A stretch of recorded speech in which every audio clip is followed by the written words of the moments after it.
Welcome to Group A2's video on tamoxifen. Tamoxifen is used to treat breast cancer, but what is breast cancer? It was famously wrote that breast cancer is an enigmatic disease. Breast cancer is a hormone-dependent tumour that can be initiated and progressed by estrogen. Usually, the cancer starts as a small group of cells in the ducts or glands of the breast tissue that begin to grow in an out-of-control manner. Tumours are described to be malignant or cancerous if the cells are able to invade surrounding tissues and spread to distant areas or vital organs of the body. This can lead to death. For example, if malignant cells were to spread to the lungs, eventually there would not be enough healthy lung tissue to absorb oxygen. The malignant cells can also block off part of the lung. The part of the lung can collapse, which then often becomes infected. As cancer progresses, the body's immune system weakens significantly. Therefore, even with the help of antibiotics, the body would be unable to fight off infection, leading to death. As a result of this, breast cancer causes significant changes in the body, such as formation of painful or immobile lumps, unusual nipple discharge, extreme fatigue, nausea, lack of appetite, weight loss, and newly inverted nipples. Breast cancer can be cured in many different ways, depending on the mechanisms underlying the progression of the disease. Around 70% of breast cancers express estrogen receptors, progesterone receptors, and/or estrogen-responsive and estrogen receptor gene products. As a result of this, if the estrogen receptors were to be targeted by estrogen receptor antagonists, estrogen would have to compete with the antagonist to bind with the receptor, thus leading to the inhibition of estrogenic effects that lead to cancer cell proliferation. This is where tamoxifen comes in. Tamoxifen is pharmacologically classified as a selective ER modulator, or SERM. It is the most commonly used chemotherapeutic agent for patients with estrogen receptor positive breast cancer, since it can act as an agonist in the uterus but as an antagonist in the breast. Because of this, tamoxifen prevents the estrogen from sending signals to breast cancer cells to grow, therefore lowering the risk of breast cancer recurring after treatment. So how was tamoxifen discovered? Tamoxifen is a great example of when a drug has been discovered by accident but has achieved great effects. In 1986, Dr. George Beatson removed the ovaries from a 33-year-old woman with breast cancer. He noticed a significant tumour regression in the following months. This sparked research surrounding the idea that the ovaries are a major estrogen source and estrogen is involved in the growth of tumours. Researchers around the 1960s were looking for new contraceptives. ICI 46474 was one of the contenders, which was then developed into tamoxifen. This will be explained later. Unfortunately, early forms of tamoxifen failed to have any contraceptive effect at all. Arthur Walpole then directed a study into cancer research and found that tamoxifen had the beneficial effect of treating breast cancer as it acted as a full estrogen agonist in the mouse. In the 1970s, results of trials showed that tamoxifen was found to be effective in patients and had a relative lack of toxicity.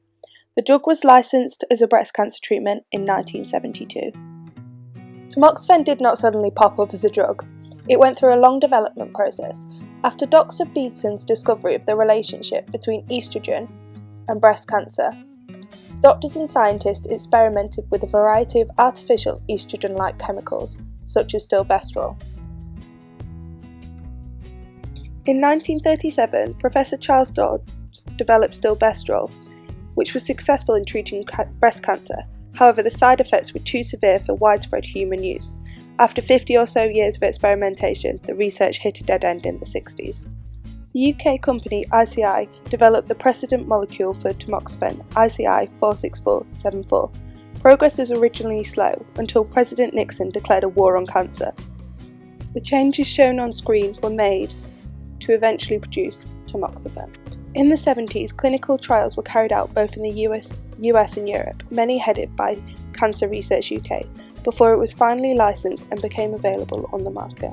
So, we now know that tamoxifen is used in breast cancer. It's actually used in both premenopausal and postmenopausal women.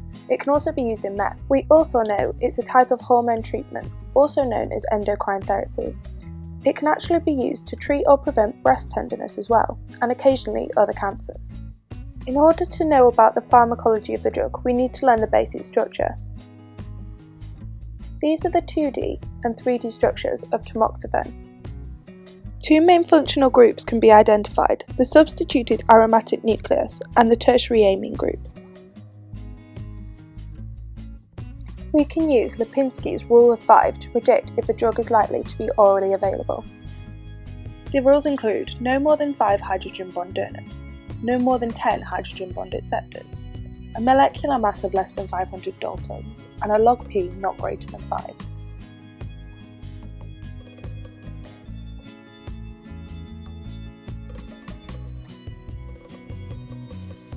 Tamoxifen fulfills the first 3 rules, however the log P is greater than 5, therefore breaking the last one. However, these are a rule of thumb and not definitive, and in fact, tamoxifen is orally available. It's important to remember that the rule predicts if a compound will be orally active, and not if it is pharmacologically active.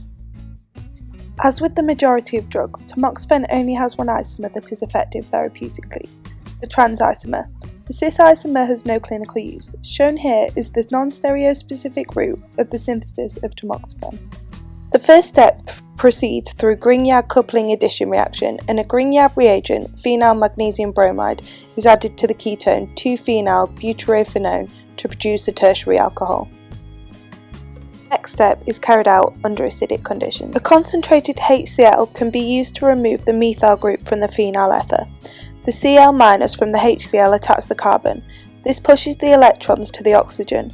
The HCl protonates the OH group, making a OH2+ group, which is a good leaving group. The OH2+ group leaves as the electrons are pushed onto it, forming a positive charge on the carbon. The hydrogen from the OH group donates its electrons to the oxygen.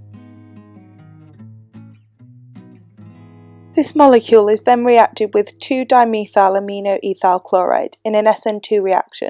The molecule attacks the negatively charged oxygen. The hydrogen donates a pair of electrons to form a pi bond between the positively charged carbon and the carbon it is attached to. This bond has free rotation around it, therefore producing a cis and trans isomer. The trans or Z isomer is tamoxifen. For the mechanism of action, we will be focusing on tamoxifen's anti-estrogenic or antagonistic effects in the brain and breast and mammary tissues. Tamoxifen's SAR is what enables it to have the desired effect, in this case to act as an anti-estrogen. Tamoxifen has a similar structure to the synthetic estrogen diethylstilbene, with its stilbene core mimicking the action of estradiol. The main difference is the 4-amino ethoxy side chain.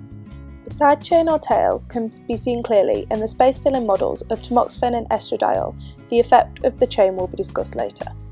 Tamoxifen is actually a prodrug and in the body undergoes rapid demethylation by CYP enzymes to form many metabolites, the main active one being 4-hydroxytamoxifen, which is more potent in the body.